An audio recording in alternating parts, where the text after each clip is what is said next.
بسم اللہ الرحمن الرحیم۔ السلام علیکم ورحمۃ اللہ۔ لسنرز، آج ہم آپ کے ساتھ ذات راہ کی ایک اور نئی ایپیسوڈ لے کر حاضر ہوئے ہیں۔ آج جس موضوع پہ ہم لب کشائی کریں گے وہ ہے مشارکہ کی ایک نئی قسم، جو آج کل ہم دیکھ رہے ہیں کہ اسلامک جو مارکیٹ ہے، اسلامک فنانشل مارکیٹ ہے، اس کے اندر بہت سارے اسلامک مالیاتی جو ادارے ہیں وہ اس کو کر رہے ہیں۔ میں آپ کو ساتھ ساتھ یہ بھی بتاتا چلوں کہ پچھلے پروگرام کے اندر ہم نے مشارکہ کے حوالے سے بات کی تھی۔ مشارکہ میں ہم نے مزید جو ہے اس میں اس کی جو شاخیں ہیں مشارکہ کی، یعنی شرکت العقد اور شرکت الملک، اور پھر اس کی شرائط ہر ایک کی، اس کے اوپر بات کی تھی۔ آج ہم انشاءاللہ بات کریں گے مشارکہ متناقصہ کے اوپر۔ یہ وہ مشارکہ ہے جو وقت کے ساتھ ساتھ جو ہے وہ ختم ہو جاتا ہے، اسی لیے اس کو انگلش کے اندر ڈیمینشنگ مشارکہ اور عربی کے اندر مشارکہ متناقصہ کہتے ہیں۔ آج ہمارے ساتھ موجود ہیں مفتی محمد عامر صاحب، جو کہ RCIB کے 3rd سیمسٹر کے اسٹوڈنٹ ہیں۔ ان سے ہم جانیں گے کہ ڈیمینشنگ مشارکہ، عام مشارکہ، یہ اس میں کیا فرق ہے۔ بسم اللہ الرحمن الرحیم۔ ڈیمینشنگ مشارکہ کی ایک جدید صورت ہے۔ جی، مشارکہ پارٹنرشپ، شرکت جیسے کہا جاتا ہے۔ ہم نے جب مشارکہ کے بارے میں گفتگو کی تھی تو اس میں آپ کو بتلایا گیا تھا کہ مشارکہ کی 2 اقسام ہوتی ہیں، ایک مشارکت العقد ہوتی ہے اور ایک مشارکت الملک ہوتی ہے۔ مشارکت العقد جو ہوتی ہے، کانٹریکٹ پارٹنرشپ، اس کا مقصد یہ ہوتا ہے کہ یہ جو ہے نا بزنس کے لیے ہوتی ہے، اس کے تھرو آپ نے بزنس کرنا ہوتا ہے، بزنس سے آپ نے نفع کمانا ہوتا ہے۔ اور جو مشارکت الملک ہوتی ہے، اس کا مقصد بزنس کر کے نفع کمانا نہیں ہوتا، بلکہ ایک پارٹنرشپ قائم کرنی ہوتی ہے۔ پھر اس میں بھی ہم نے بتلایا تھا کہ مشارکہ جو ہے وہ یا تو آپشنل ہوگی یا ان آپشنل ہوگی۔ آپشنل میں یہ ہوتا ہے کہ آپ نے کوئی چیز خریدی اور آپ اس میں شریک ہو گئے، اور ان آپشنل میں یہ کہ کسی نے آپ کو گفٹ کر دی، تو اس میں 2 آدمی اکٹھے تھے، ان کو گفٹ کر دی ایک چیز، ایک پلاٹ، ایک مکان یا اس طرح کی کوئی چیز، تو ان دونوں کی پارٹنرشپ ہو گئی۔ اور مشارکت العقد جو ہوتی ہے، یہ چونکہ بزنس کے لیے ہوتی ہے اور اس کا مقصد یہ ہوتا ہے کہ بزنس رن کر کے پروفٹ ارن کرنا ہے ہم نے، تو اس میں پھر آگے جو پارٹنرشپ ہوتی ہے یہ 3 طرح سے کی جاتی ہے۔ یا تو اموال کے تھرو کی جاتی ہے، پیسہ سرمایہ لگایا جاتا ہے، یا اعمال کے تھرو کی جاتی ہے کہ اس میں اپنے سروسز مہیا کی جاتی ہیں، یا شرکت الوجوہ ہوتی ہے کہ اس میں آپ نے اپنی جو ہے نا وجاہت کو شریک کیا ہوتا ہے کہ دونوں پارٹنرز جو ہوتے ہیں یہ اپنے تعلقات کو اور اپنی کاروباری ساکھ کو جو ہے نا استعمال کرتے ہوئے مال جمع کرتے ہیں، سرمایہ اکٹھا کرتے ہیں اور اس کی تجارت کر کے یہ لوگ نفع کماتے ہیں اور آپس میں تقسیم کرتے ہیں۔ مشارکہ متناقصہ جو ہے یہ جدید دور کی ایجاد ہے، اور آج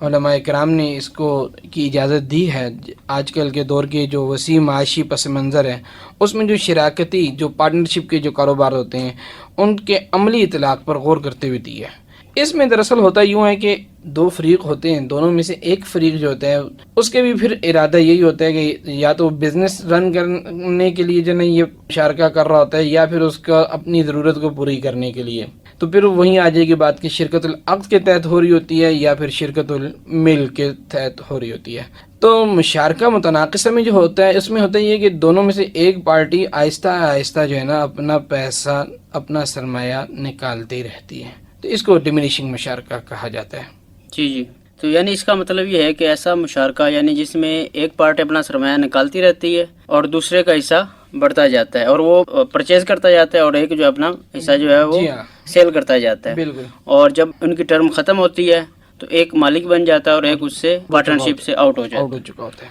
تو اس کو ہم کہیں گے کہ یہ شرکت متناقصہ یعنی ڈیمینشنگ مشارکہ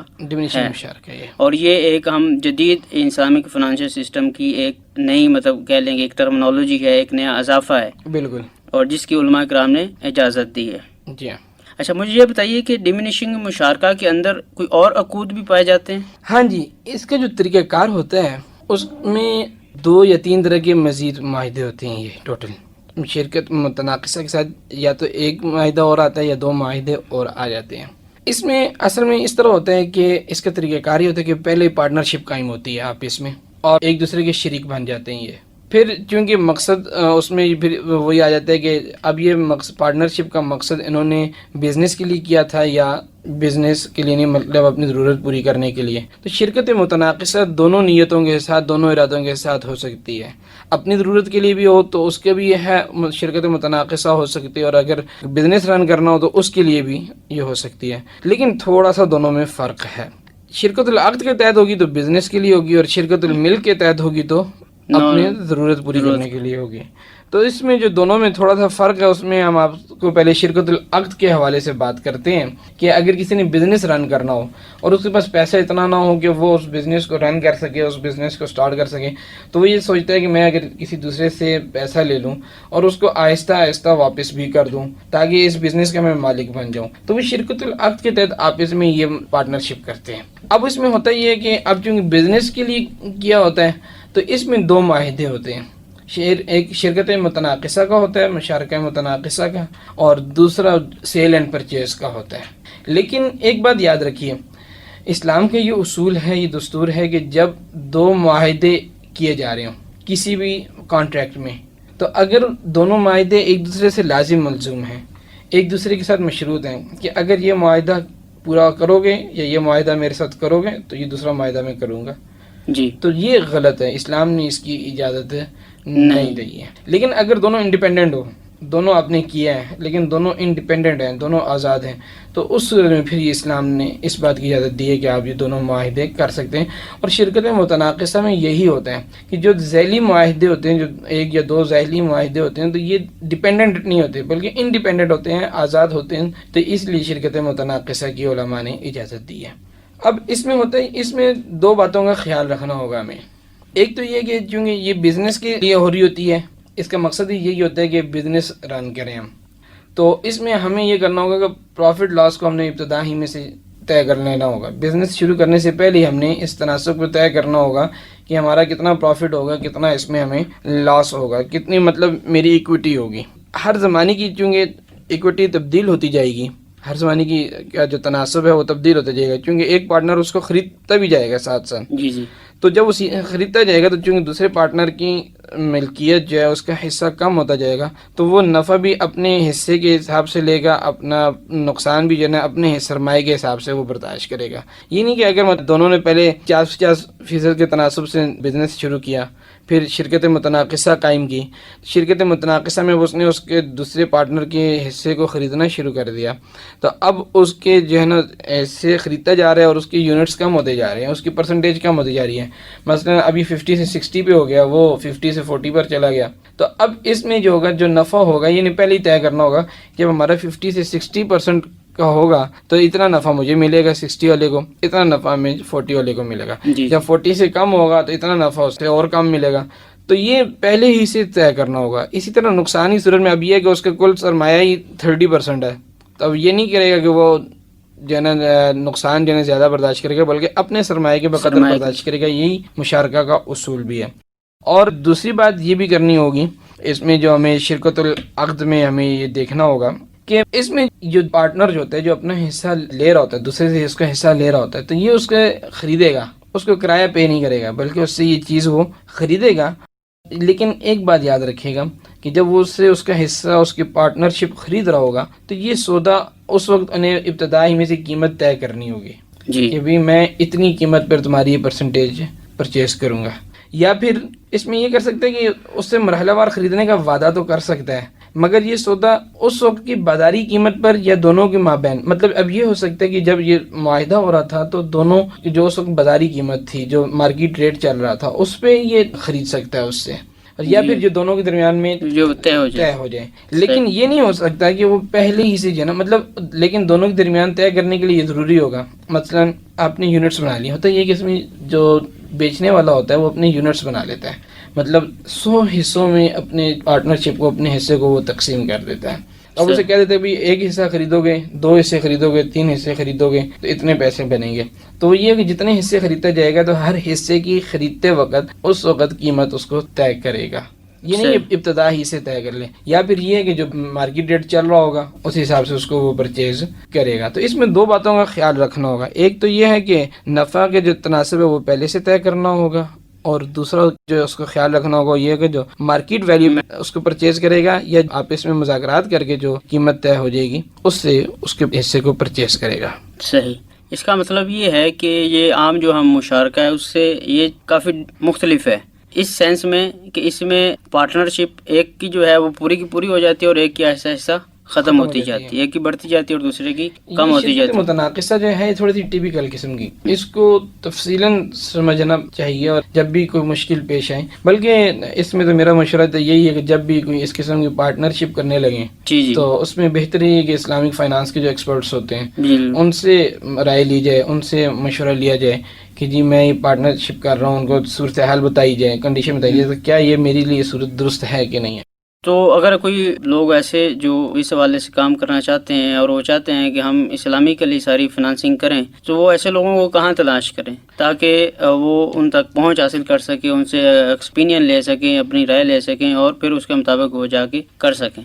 اس کے لیے ہمارے جو علماء کرام کام کر رہے ہیں اس فیلڈ میں، ان سے بھی رائے لی جا سکتی ہے۔ ان میں سے اکثر جو ہیں وہ تقریباً سارے ہی کراچی کے رہنے والے ہیں، جی لیکن جو پنڈی اسلام آباد کی سطح کے حضرات ہیں وہ ہمارے رفا سینٹر آف اسلامک بزنس کے جو پائنیئرس بیچ کے اسٹوڈنٹس ہیں ان سے بھی رائے لے سکتے ہیں، ان سے بھی مل سکتے ہیں، آ کر اپنے معاملات جو شیئر کر سکتے ہیں اور وہ اس میں اچھی رائے ان کو انشاءاللہ ملے گی۔ جی سر، میں ساتھ ساتھ یہ بھی بتاتا چلوں کہ رفا سینٹر آف اسلامک بزنس کے جو اسٹوڈنٹس ہیں، نہ صرف یہ کہ وہ ہمارا کنونشنل فنانسنگ سسٹم ہے اس کو اسٹڈی کر رہے ہیں، بلکہ انہوں نے اسلامک فنانسنگ سسٹم جو ہے اپنے دورہ عالمیہ کے اندر اور پھر جو دوسرا تخصص کا کورس ہے، اسپیشلائزیشن کا کورس ہے، اس کے اندر بھی کیا ہوا ہے۔ تو اس لحاظ سے یہ ہمارے پاس ایک بہت بڑی اپرچونٹی ہے کہ ہم ان کے علم سے ہے کہہ لیں کہ ماہرین کی جو رائے ہوتی ہے ان سے فائدہ اٹھائیں، ان کے ساتھ اپنے جو فائنینشیل مسائل ہیں وہ ڈسکس کریں۔ اس کا فائدہ یہ ہوگا کہ نہ صرف یہ دینی لحاظ سے آپ کو گائیڈ کریں گے، بلکہ دنیا کے اندر جو آج کل فائنینشیل سسٹم چل رہا ہے اس حوالے سے بھی آپ کو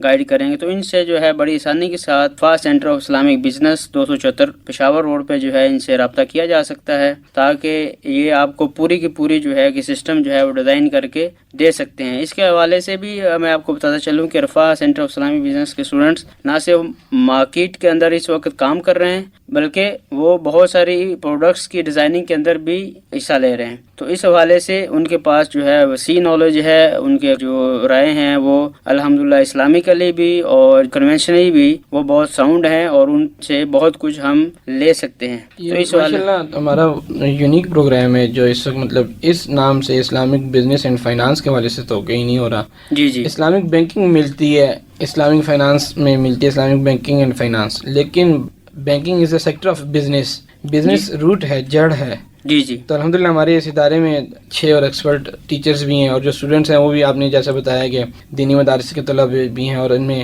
ایسے بھی جو دنیا کی بھی اچھی تعلیم یونیورسٹیز سے حاصل کر کے آئے ہیں اور وہ دونوں فائنینشیل سسٹمز کو اسٹڈی کر رہے ہیں۔ اس کا مطلب یہ کہ آپ کے پروگرام کے اندر ایسے لوگ بھی شامل ہیں دینی لحاظ سے بھی ان کا بیک گراؤنڈ ہے، اور ایسے لوگ بھی شامل ہیں جو کہ یونیورسٹیز کی ایجوکیشن لے کے آئے ہوئے ہیں۔ دونوں کو ایک جگہ پہ جو ہے وہ مرج کر دیا گیا ہے، تاکہ وہ جو ایک کمی ہے کہ جو کنونشن نالج ہے وہ بھی دور ہو سکے، اور وہ جو کمی ہے کہ دینی نالج نہیں ہوتا کنونشن والوں کے پاس، وہ کمی بھی دور ہو سکے۔ اور ایک ایسے ہمارے پاس ماہرین سامنے ہیں جو کہ بیک وقت دونوں کے بارے میں معلومات رکھتے ہیں۔ بالکل،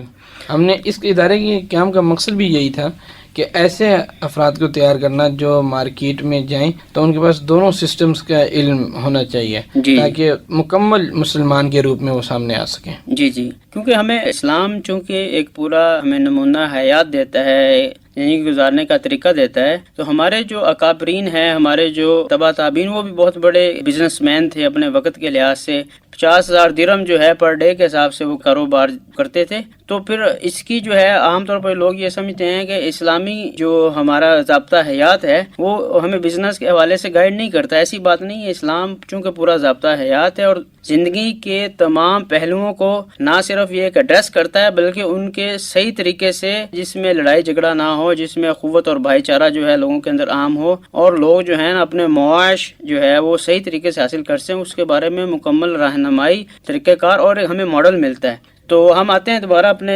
سوالات کی طرف۔ میں چاہتا ہوں کہ جو شرکت المتناقصہ ہے، ڈیمینشنگ مشارکہ، اس کی کوئی پریکٹیکل اگزامپل سامعین کے سامنے آ جائے تاکہ اس کو صحیح طرح سے سمجھنا آسان ہو جائے۔ ڈیمینشنگ مشارکہ جو ہے یہ عموماً جنرلی جو ہو رہا ہے یہ آج کل لوگ یوز کر رہے ہیں شرکت الملک میں. شرکت العقد میں اس کی اتنی مثالیں نہیں آتی ہیں, لیکن شرکت الملک میں کیونکہ لوگوں کو ضرورت ہوتی ہے, اس میں یہ ہوتا ہے کہ یہ لوگ گھر خریدنا چاہتے ہیں, پلاٹ لینا چاہتے ہیں, لیکن ان کے پاس پیسہ نہیں ہوتا. جی تھوڑا سا پیسہ ہوتا ہے, 50% ہوتا ہے, 60% ہوتا ہے, تو یہ چاہتے ہیں کہ ہم مکان خرید لیں, تو یہ اسلامک بینکس کے پاس جاتے ہیں. یہ پھر وہاں سے شرکت الملک کے تھرو جو ہے نا اپنا مکان پرچیز کرتے ہیں اور شرکت متناقصہ عمل میں آتی ہے. اچھا, اس میں یہ بتائیے کہ اس میں جو کلائنٹ ہے جو بینک کے پاس گیا وہ کتنا سرمایہ دیتا ہے اور بینک جو ہے وہ کتنا سرمایہ فراہم کرتا ہے, اور پھر اس طرح کا کانٹریکٹ کس طرح سے ہوتا ہے؟ دیکھیں جی, شرکت الملک میں ہوتے ہیں چونکہ یہ کانٹریکٹ اور بینک کے ساتھ ہوتا ہے.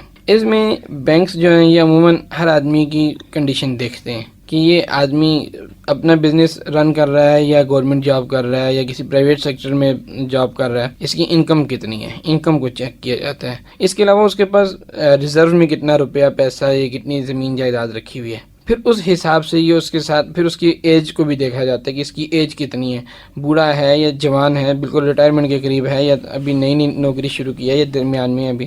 تو یہ ساری کنڈیشنز دیکھنے کے بعد اس کے سارے حالات کا مفصل وہ لوگ تفصیل سے جائزہ لیتے ہیں, اور اس کے بعد پھر اس میں ہوتا یہی ہے کہ مشارکہ متناقصہ ہوتی ہے. اب مشارکہ متناقصہ میں پہلے سمپلی یہ لوگ آپس میں پارٹنرشپ کا معاہدہ کرتے ہیں کہ ہم آپس میں ایک دوسرے کے پارٹنر ہو رہے ہیں, وہ فلاں مکان ہم نے خریدنا ہے تو ہم اس کے پارٹنر بنیں گے آپس میں. بینکس عموماً یہ کرتے ہیں کہ ٹھیک ہے بھائی آپ وہ مکان جو لینا چاہتے ہیں تو وہ کسٹمر ہوتا ہے, اس کو کہتے ہیں کہ آپ ہمارے ایجنٹ بن کے جائیں اور وہ مکان خرید لیں. وہ ایجنٹ بن کے آتے ہیں, مکان خرید کر بینک کے حوالے کر دیتا ہے, پھر بینک آپس میں پارٹنرشپ قائم کر لیتے ہیں. تو یہ جب پارٹنرشپ قائم ہو جاتی ہے تو اب چونکہ مقصد بزنس رن نہیں کرنا ہوتا بلکہ ایک مکان میں رہنا ہوتا ہے, اس آدمی کو مکان کی ضرورت ہوتی ہے, وہ اپنی ضرورت کو پورا کرنا چاہ رہا ہوتا ہے, تو دوسرا معاہدہ کرتے ہیں. دوسرے معاہدے میں یہ ہوتا ہے کیونکہ اب دیکھیں یہ مکان ہے, اس میں دونوں بینک اور کسٹمر جو ہے نا دونوں پارٹنر ہو گئے ہیں. اب یہ مکان ایک ایسی چیز ہے, ایک ایسی جگہ ہے کہ جس میں دونوں کی ملکیت جو ہے, دونوں کی پارٹنرشپ جو ہے اس کے ذرے ذرے میں قائم ہوئی ہے. یہ نہیں کہ مکان کا فرنٹ جو بینک کے لیے اور مکان کے بیک کے جو 2 کمرے ہیں وہ جناب کسٹمر کے لیے, نہیں, بلکہ جو فرنٹ کے کمرے ہیں اس میں بھی دونوں شریک ہیں اور جو بیک کے کمرے ہیں اس میں بھی دونوں شریک ہیں. جتنی پرسنٹیج سے انہوں نے آپس میں رقم ملائی تھی اس حساب سے یہ شریک ہوں گے. تو پھر یہ اب مثال کے طور پہ اگر ہم یہ کہہ لیں کہ ایک حصہ جو ہوتا ہے کسٹمر کا جو وہ 50% ہے اور جو بینک کا ہے وہ 50% ہے. اب بینک یہ کہتا ہے کہ دیکھیے میرا 50% میں مالک ہوں, آپ کو میری بغیر اجازت میرے حصے کو, میری پرسنٹیج کو استعمال کرنے کا کوئی حق نہیں, لیکن چلیں اب آپ استعمال کرنا چاہتے ہیں, آپ کو ضرورت ہے, میرے پاس فارغ ہے, تو ایسے کر لیتے ہیں آپ مجھے کرایہ دے دیا کریں میری 50% کا. وہ اس کے کرایہ وصول کر لیتا ہے کیونکہ چیز بینک کی ہے, وہ دوسرے پارٹنر کی ہے, وہ چاہے تو کرایہ لے سکتے ہیں چاہے تو کچھ بھی نہ لے. تو دوسرا معاہدہ جو ہوتا ہے وہ آپس میں کرائے کا ہوتا ہے, رینٹ کا ہوتا ہے کہ تم مجھے اتنا رینٹ پے کرو گے. پھر چونکہ آدمی اب کب تک رینٹ کے مکان میں رہے گا, پارٹنرشپ کرنے کا مقصد یہ تھا کہ میں اس مکان کو خرید لوں, اس مکان کا میں مالک بن جاؤں, لیکن میرے پاس پیسے پورے نہیں تھے اس لیے بینک کو انوالو کیا. تو وہ تیسرا معاہدہ کرتا ہے بینک کے ساتھ کہ میں اس مکان کو خریدنا چاہتا ہوں. بینک اپنے 50% کا جو حصہ ہے اس میں جو شیئر ہے اس کو یونٹس میں ڈیوائیڈ کر دیتا ہے, 100 یونٹس میں, اور بتا دیتا ہے کہ اس یونٹ کی قیمت یہ ہے. صحیح. اور اس میں پھر یہ ہوتا ہے کہ یہ چونکہ کاروبار کے لیے نہیں ہوتا, بزنس رن کرنے کے لیے نہیں ہوتا, اپنی ضرورت پوری کرنے کے لیے ہوتا ہے, تو وہ پہلے سے میں بھی اس نے قیمت قائم کی جا سکتی ہے. مثلا پہلے 10 یونٹس کی قیمت اتنی ہوگی, دوسرے 10 یونٹس کی قیمت اتنی ہوگی, تیسرے 10 یونٹس کی قیمت اتنی ہوگی. وہ قیمت ابتدا میں بھی طے کر کے یہ لوگ رکھ سکتے ہیں. صحیح. جبکہ اگر بزنس رن کرنے کے مقصد سے ہو تو ابتدا میں ہم قیمت طے نہیں کر سکتے, بلکہ بازاری قیمت پر یا جو آپس میں نیگوسیشن کر کے ہم قیمت طے کریں گے اس پر ہوگا. اور پھر اس میں یہ ہوتا ہے کہ جب کسٹمر جتنے یونٹس پرچیز کرتا جاتا ہے, مثلا اس نے 10 یونٹس پرچیز کر لیے تو کچھ حصہ اس کا جو نا اب کم ہو گیا بینک کا, 40% رہ گیا بینک کا. اب بینک اس سے جو رینٹ وصول کرے گا وہ 40% کا کرے گا, نہ کہ 50% کا. 50% کا اگر وہ 5,000 روپے رینٹ لیتا تھا تو 40% کا وہ 4,000 روپے لے گا یا کم کرے گا, جس طرح بھی آپس میں طے کیا ہوگا اسی حساب سے یہ لوگ آپس میں. تو اس میں یہی ہوتا ہے بینکوں میں جو طریقہ چل رہا ہے اور جو اسلامی طریقہ وہ بھی یہی ہے کہ آپس میں پارٹنرشپ قائم ہوتی ہے, اس کے بعد وہ اپنا کرائے پر دیتا ہے حصہ, اور تیسرا معاہدہ جو ہوتا ہے وہ آپس میں فروخت کا ہوتا ہے. تو یہ شرکت متناقصہ ہوتی ہے, اس میں پھر اینڈ یہی ہوتا ہے کہ جو مکان میں رہ رہا ہوتا ہے وہ مکان کا مالک بن جاتا ہے. مفتی صاحب, اچھا یہ بھی فرمائیے گا کہ یہاں پہ چونکہ ہم پچھلے پروگرام کے اندر ہم نے پارٹنرشپ کی بہت ساری اقسام بھی ڈسکس کی تھیں, تو اس کے ساتھ ساتھ ہی ہم نے پارٹنرشپ کانٹریکٹ ہے، اس کے کچھ ہم نے پرنسپل، کچھ اصول ہم نے ڈسکس کیے تھے، کچھ کنڈیشن ڈسکس کی تھی. تو آپ یہ فرمائیے گا کہ ڈیمینشنگ مشارکہ متناقصہ کے اندر بھی کیا وہی کنڈیشنز اپلائی ہوتی ہیں؟ جی ہاں، مشارکہ متناقصہ میں بھی وہی کنڈیشنز اپلائی ہوتی ہیں کہ آدمی کو بالغ ہونا چاہیے، بچہ نہ ہو، چھوٹا نہ ہو. بچہ اگر ہو تو وہ اپنے باپ کی اجازت سے مشارکہ کرے گا. اسی طرح وہ بیوقوف نہ ہو، پاگل نہ ہو، دماغی حالت اس کی درست ہونی چاہیے، بے ہوش نہ ہو، سویا ہوا نہ ہو. اسی طرح جو ہے نا غلام کا کانسیپٹ ختم ہو گیا ہے، آزاد ہو. ورنہ اگر کانسیپٹ غلام کا ہوتا تو ہم یہ بھی کنڈیشن شامل کرتے کہ بندہ آزاد ہونا چاہیے. اسی طرح جس چیز پہ ان کا مشارکہ ہو رہا ہے، پارٹنرشپ ہو رہا ہے، وہ حلال ہونی چاہیے. نان مسلم کے ساتھ بھی پارٹنرشپ کر سکتے ہیں لیکن حلال چیز پر کر سکتے ہیں. تو یہ جو پارٹنرشپ کی ہم نے پچھلے ایپیسوڈ میں شرائط بیان کی تھی، وہ ساری کنڈیشنز یہاں بھی اپلائی ہوں گی. صحیح. اس کا مطلب اس میں اندر وہی شرائط ہیں جو کہ ہم عام طور پر پارٹنرشپ کانٹریکٹ کے اندر دیکھتے ہیں. تو اسی کے ساتھ ہم جو ہے مفتی محمد عامر صاحب سے اجازت چاہتے ہیں. میں آپ کو ساتھ ساتھ یہ بھی بتاتا چلوں کہ انشاءاللہ ہم اس سلسلے کو جاری رکھیں گے، اور اسلامک فائنانس کے اندر جتنی بھی چیزیں شامل ہیں اس کو ہم کوشش یہی کریں گے کہ تفصیل کے ساتھ اس طرح سے آسان اور فہم انداز کے اندر بیان کریں کہ جو عام لسنرز ہیں ان کو بھی یہ چیز سمجھ آ جائے گا اسلامک فائنانس کیا ہے اور کیسے اس کے اندر فرق ہے. تو اجازت علی کو اجازت دیجیے، مفتی عامر صاحب کو بھی اجازت دیجیے. اگلے پروگرام کے ساتھ اسلامک فائنانس کے اندر ہم جو ہے نئی چیز لے کے آپ کے ساتھ حاضر ہوں گے. اللہ حافظ، اپنا خیال رکھیے.